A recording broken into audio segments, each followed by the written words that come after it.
ప్రాథమికంగా 5 సంవత్సరాలు పరిపాలన చేసినటువంటి ఈ పరిపాలన అంతమైంది.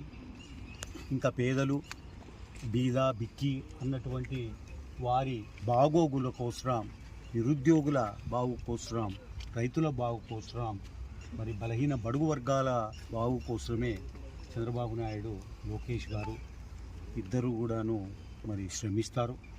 తప్పనిసరిగా వారికి న్యాయం జరిగేంత వరకు కూడా, ప్రతి కుటుంబానికి న్యాయం జరిగే వరకు ఊరుకుండరు. కానీ ఒకటే నేను నా దృష్టికి వచ్చినది చెప్తున్నా, చంద్రబాబు నాయుడు గారి దృష్టికి కూడా తీసుకెళ్తాం తొందరలో. కొంతమంది నందికొట్కు నియోజకవర్గంలో ఇంకా వాలంటీర్ వ్యవస్థ అనేది ఏ రకంగా ఉంటుంది, ఏంటి పద్ధతి, ఎంతమంది ఉంటారు, అసలు ఉంటుందా లేదా అనేది కూడా తెలియకముందే నేను వాలంటీర్గా చేస్తాము అని ₹1,00,000 గుంజుకుంటున్నట్టుగా మనకు ఒక సమాచారం ప్రతి గ్రామం